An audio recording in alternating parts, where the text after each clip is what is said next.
Howdy, and welcome to episode 13 of T-Shirts and Shawls. My name is Karen, and today is Thursday, November 10th, 2016.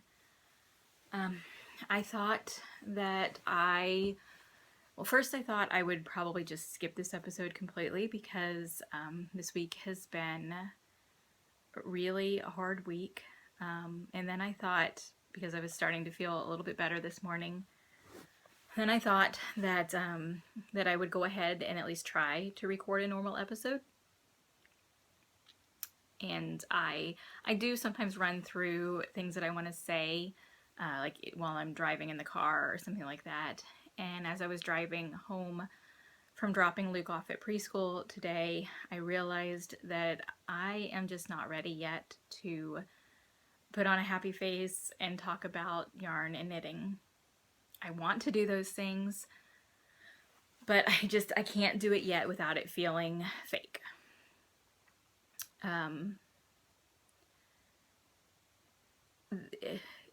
Part of how I'm feeling definitely has to do with the way the US election just turned out.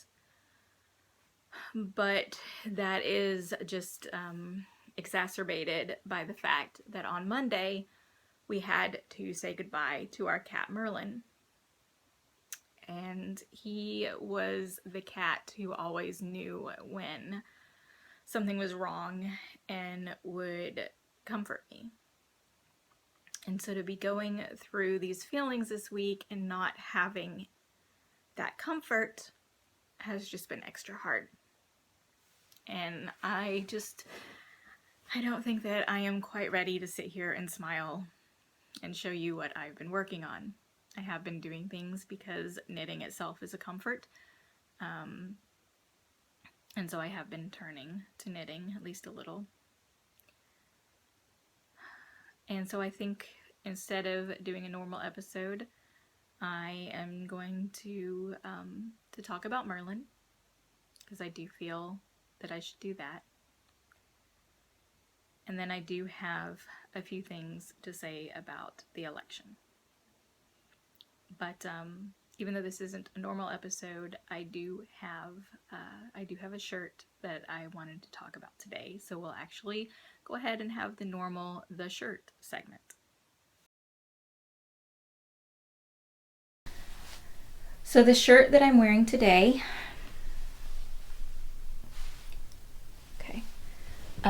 comes from the TV show The Big Bang Theory, which is a show, one of my favorite shows. And it is a little poem, a little song, which I'm not going to sing. But soft kitty, warm kitty, little ball of fur, happy kitty, sleepy kitty, purr, purr, purr. And this is a song that one of the characters, Sheldon, his mother used to sing to him when he was sick. And so he taught it to several of the other characters on the show and has them sing it to him when he's sick. So it is a song of comfort, at least it is meant to be. Plus it's about a kitty. So I kind of felt like I needed that comfort today, which is why I'm wearing it and why I picked it for this episode, especially when I thought that I was going to be doing a regular episode. So it's trying to use whatever I can to help me be able to kind of get through these past few days. So I know that is not a happy experience in talking about the shirt, but that is how I am feeling today.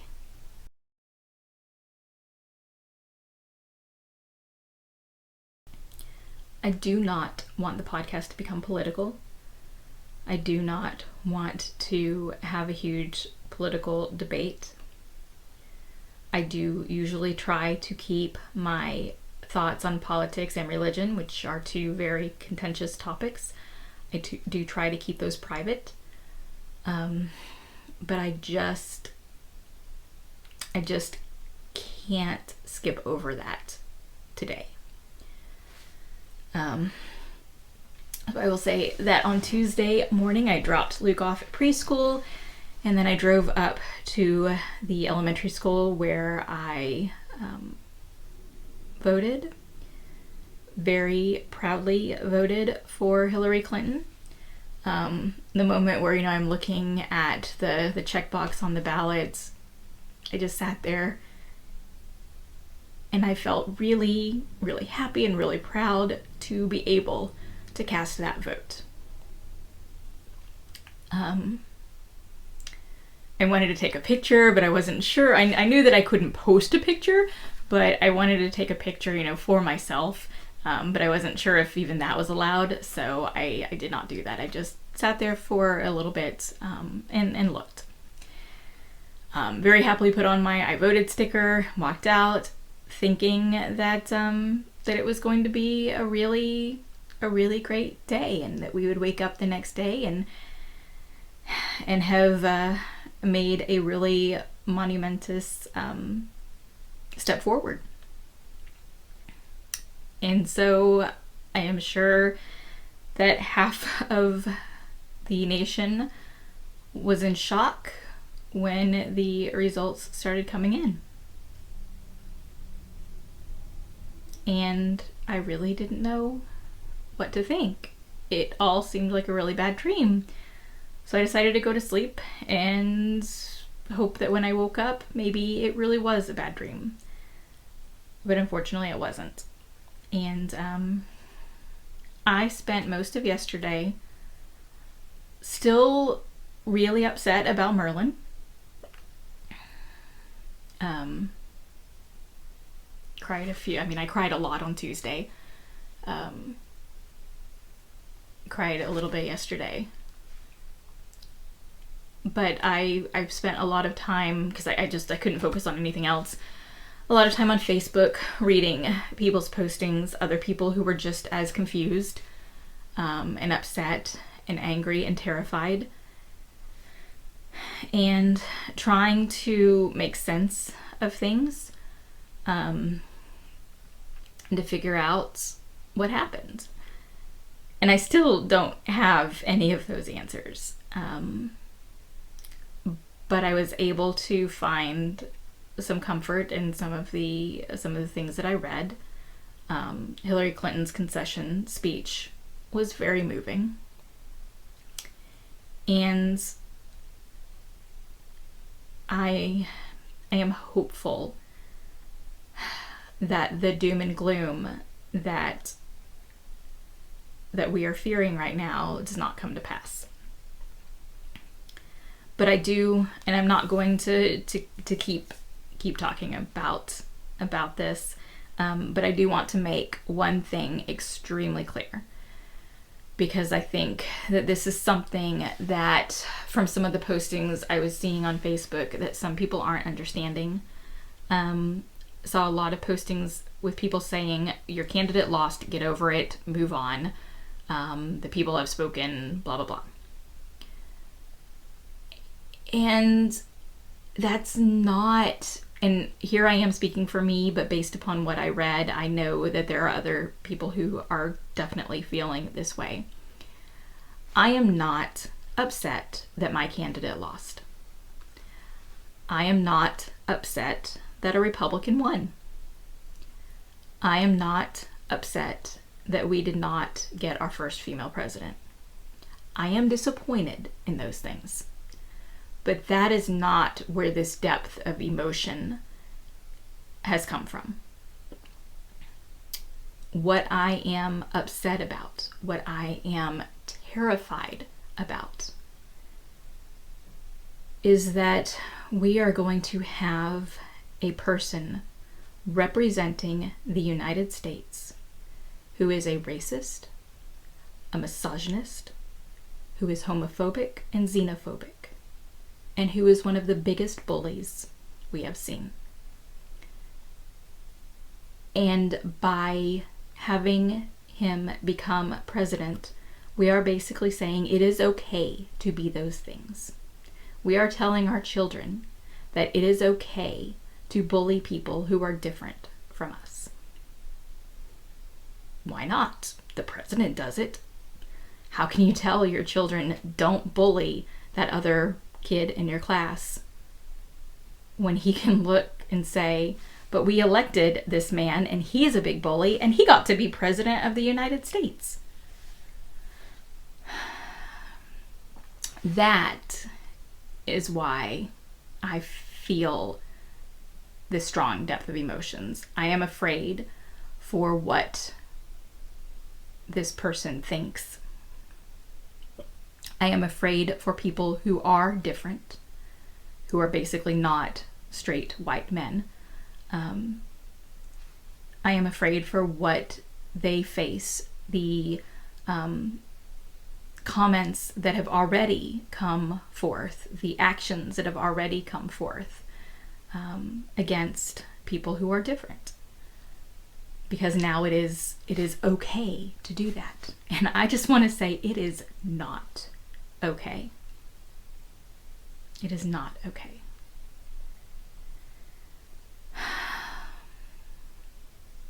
And that is what bothers me the most.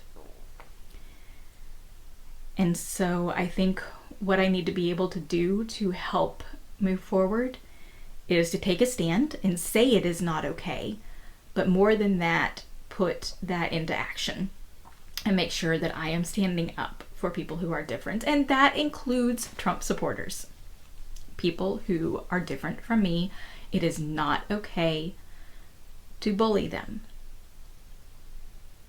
So that is the main idea that I want to remember and that I want to teach my son.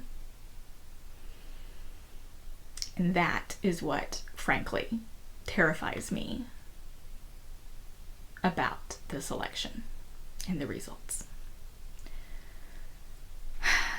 I hope that these fears, that things do not get as bad as is feared. But right now, I really don't know. So I will fight to have people, all people, no matter how different they are, be treated fairly. And I think that is all I want to say on the election.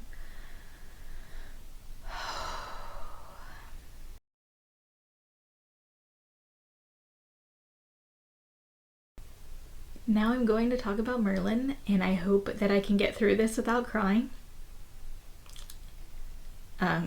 Because in my practice with what I want to say, I haven't quite managed that yet. No, it is getting better. So Merlin was 16 years old. In a couple of months he would have been 17 in January. We got him just before Jarrett and I got married, so I guess he was kind of our first kid. And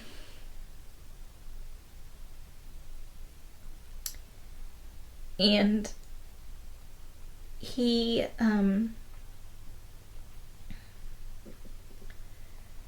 came from one of my friends. Her cat had kittens. And she asked me if I wanted one because she knew that that once Jarrett and I got married, we were looking to get a cat. And I told her that it would be a little while before I could come get the cat, even come pick out the cat.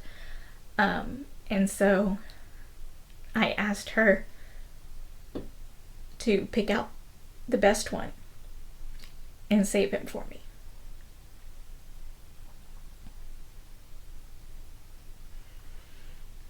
And she did. Now I'm gonna cry.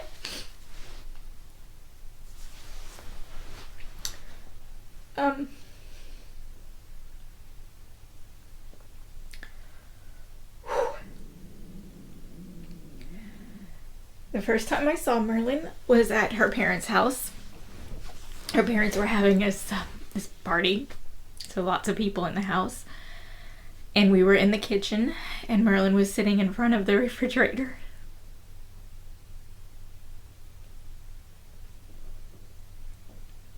I think he was about 3 months old at the time. And he was so interested in what was going on. But he was also really tired. And he was doing that thing where he was sitting up and watching, and then his head would droop. And suddenly he would wake up. And then he would nod off again and suddenly wake up. He obviously needed to go to sleep, but he didn't want to miss anything that was going on.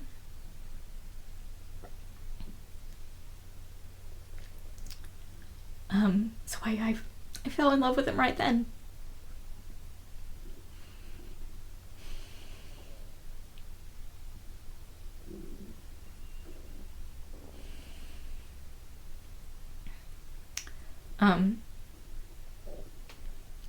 So we brought him.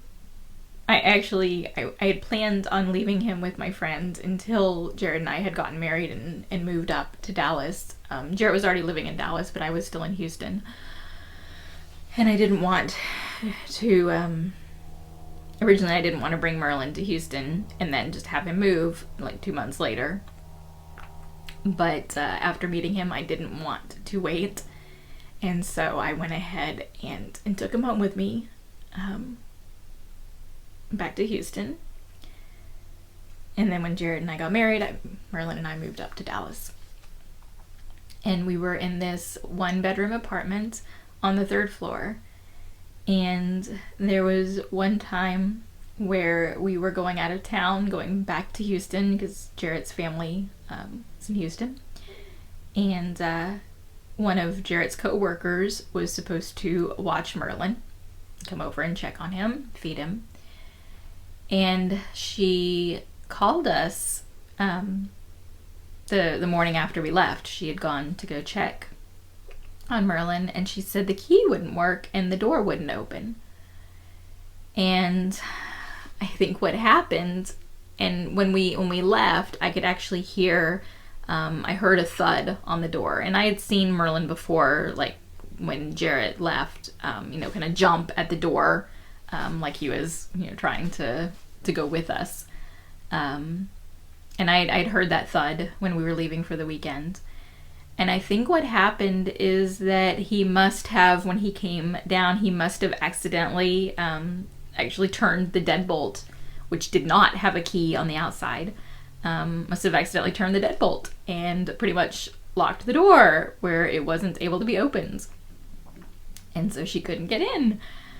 And so we, called the apartment complex and tried to figure out the best way to be able to get into the apartment, since it was on the 3rd floor, trying to go in through a window. It's not really an option. And so the consensus was that we would take off the front door, take off the hinges and remove it that way. Well, being in Houston and having all of that happening in Dallas, really did not want that to happen without us being there. Mostly because I didn't want Merlin to run off. So we turned right back around and drove up to Dallas. We had just gotten to Houston the night before. So we drove back up to Dallas and got back into our apartment. And yeah, that was something, just having Merlin lock the cat sitter out. Definitely an adventure there. And he was a really active kitten. We played with him a lot. Remember there's a cat toy that's like this big wand that has a string on the end, and then like a mouse. And we went through a lot of those, just especially on the bed, kind of flinging it around and making the mouse move, and he would chase it. And definitely lots of playtime. When Merlin was 2, so after we'd had him for 2 years, that's when we added Sam. And we wanted a companion for Merlin because we did feel bad when both of us were working. So we felt bad leaving Merlin home all day by himself. And originally we tried to get a second cat. And I remember it was a cat that somebody had advertised, it was for free, and I went and picked her up and brought her home. She was an orange cat, and they had called her Pumpkin. We probably would have changed that name. But we brought her in, and Merlin was having none of it. He would not even let her, really, he did not want her in the apartment at all. And perhaps if we had worked on introducing the cats, after that I actually read a book about, called Cat versus Cat, that actually talked about introducing cats. Maybe if we had gone through some of that work, we could have kept that cat, but with the intense reaction that we got from him, we decided not to keep that cat. But we still had it in the back of our mind that we wanted to get a companion cat for Merlin. And so by that point we had moved to College Station, and one of my friends there found 3 kittens in her garage. And so we took them to the vet to get checked out, and there were 2 females and 1 male. And originally I brought home one of the female kittens, and very gradually introduced her to Merlin. And this time it wasn't that they didn't get along, they just didn't seem to care at all about one another. They were completely indifferent. And she also really seemed indifferent to me and to Jarrett. She didn't seem to like us very much. She didn't seem to not like us. She was just existing in the apartment. And since one of the main reasons we wanted another cat was to be a companion for Merlin, we felt that if this cat was not going to react to us and to bond with any of us, then it probably wasn't the right cat for us. So I took her back and took home the male kitten. And it turns out that I think the reason that the first cat did not bond with any of us is because she had already bonded with my friend. She seemed to be very happy to go back to my friend, and that's the cat that my friend ended up keeping and still has. So we brought Sam to our house, and when we first found Sam in my friend's garage, he was we nicknamed him Demon Spawn because he was not happy about being examined at the vet or anything like that. But after a little while, he mellowed out completely. He seemed to realize, these people feed me and they give me love and attention. This is actually a pretty good life. And that's pretty much what makes Sam happy, even today. As long as he has food and some attention, he's good. And he and Merlin did bond right away. So I have many memories of the 2 of them together. And I'm not sure yet how Sam is handling Merlin not being here. He doesn't seem to be acting any differently, but I have to say it is really sad to see him by himself, because he and Guinevere just tolerate each other. Actually, I think that if Guinevere wanted to snuggle with Sam, Sam would be all for it. So I guess it's really Guinevere's, she's the one who just tolerates. So that's how we ended up with Sam. And the 2 of them is exactly what we wanted. Good companion cats.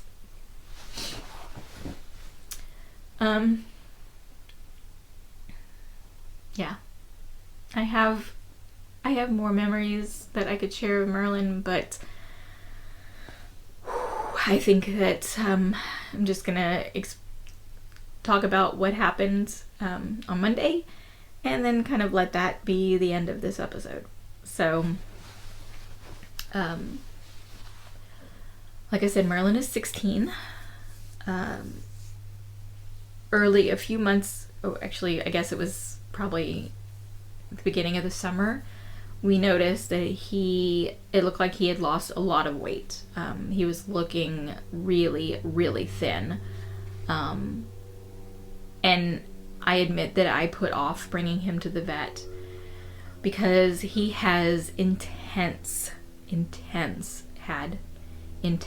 vet anxiety, that to the point where in order to examine him at the vet, they actually have to knock him out, like completely knock him out. A sedative is not enough. And especially since he is an older cat, that is not, it's not really a good experience for him to be, you know, knocked out frequently. So I did put off bringing him to the vet because I was worried about that. But finally I realized that there had to be something wrong. And so we brought him to the vet, and sure enough, they had to knock him out. And when they weighed him and compared it to the weight from the time he had previously been to the vet, he had lost over 6 pounds. And in a cat, that is a substantial loss. It was at least a third of his weight. So the vet ran some tests and found out that he had hyperthyroidism. So we talked about treatment options and decided to go with the option where twice a day I rubbed a cream into the inside of his ear. So it was a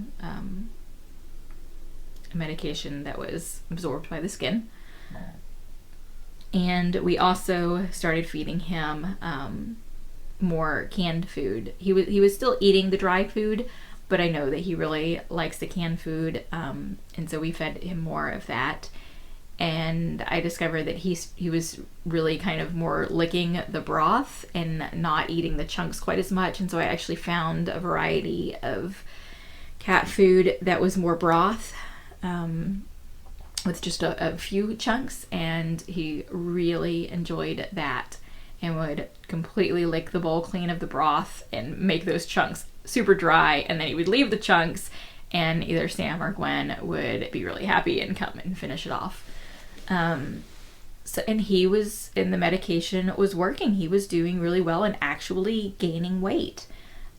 He had been kind of howling before he started the medication, just kind of walking through the house and howling, probably because he was hungry. And that stopped almost immediately after the medication. So although we knew that he was definitely very old for a cat, we had hope that, hey, this is working. So maybe we'll get to stick around for longer. And then this week on Sunday, we noticed that his breathing seemed to be a bit labored. And when I fed him, he actually left half the broth in the bowl, which was completely unusual, especially because it was the flavor of the food that I knew that he really liked.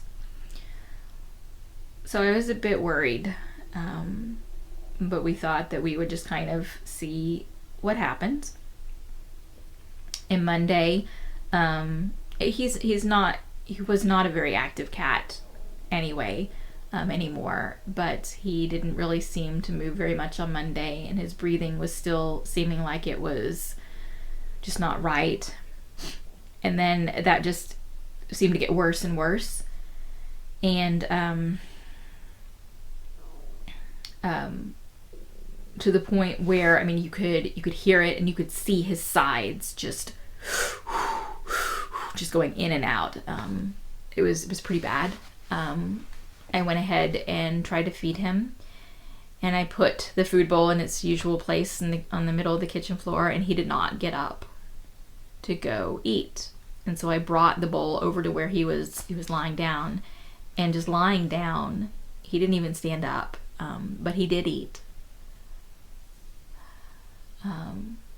And so I did stand him up to see if he was able to walk, and he did walk, but it was very unsteady, and he would lie down again after just a few steps. So by that point, we decided that there was definitely something wrong. We had just missed his vet. They had closed like 8 minutes before we decided we needed to get some help. So we called the 24-hour emergency vet and explained his symptoms, and they told us, yes, bring him in right away. And so we dropped Luke off with my sister, and brought Luke. Both my husband and I went, and brought Merlin to the vet. And they immediately took him back to ICU and put him on oxygen. And they took us to a room and came in and got more information. And then the vet came in and said that that he seemed to be doing better on the oxygen. But when she listened to his lungs, they did not sound good at all. And the fact that he was allowing her to examine him, when I know how he's always acted at the vet before, just the fact that he allowed her to examine him told us a lot about his state. She wanted to run and do some x-rays to see what was going on with his lungs, and to also do some blood work. And so we okayed that, and she went back to try that. But by that point, I guess the oxygen had helped enough that Merlin was feeling a little bit more normal and was going back to his, no, you cannot examine me. And she said she came back in to see what we wanted to do. She said that he was at the point where it was going to be difficult to examine him. She did not want to put him under because in his state and at his age, she was concerned that that would not be a good thing. She was concerned that trying to examine him would be even more stressful. And whenever they, took him out of the oxygen kind of chamber, it was basically just one of those, cat enclosure areas that they just pumped oxygen into. When they took him out of that and tried to examine him, he was turning purple, so he obviously needed the oxygen.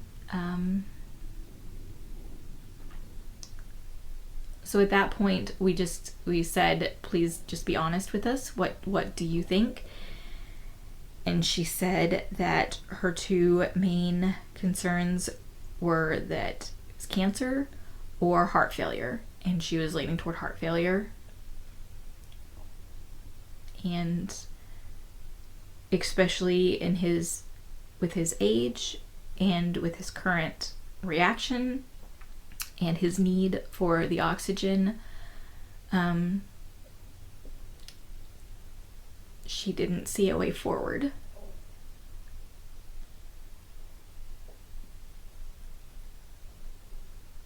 And so we decided to let him go.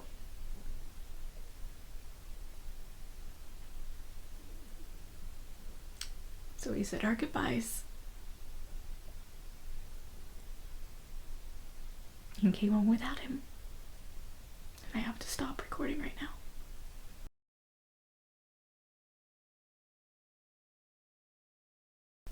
If you have watched this episode all the way to the end, thank you very much for watching. I know that this is probably a hard episode to watch. It was a hard episode to record. I'm not even sure I should be sharing it, but I guess if you are watching this, then I did share it. But I guess I kind of want to honor Merlin, so I will go ahead and post it. But I know that I will move forward because I have to. But I know that I will move forward. And I'm looking forward to being back to talking about knitting and yarn. 2 weeks from now is actually Thanksgiving. And I know that that we do have family, so definitely be enjoying family that day and not recording the podcast. So I don't know if I will either just skip a week and come back after Thanksgiving. Maybe that would be best, just to give me a little more time to be able to get back into normal. Or perhaps if I'm feeling better next week on Thursday, maybe I'll just record a week early. I'm not really sure at this point. I think I'll just play it by ear and kind of see how I'm feeling and when I am ready to return to talking about yarn and knitting. So until then, know that I am still doing knitting because it is something that is comforting. Again, thank you for watching. I hope to be back to as normal as possible, either in 1 week or possibly up to 3 weeks. So thank you for watching, and goodbye. Happy knitting.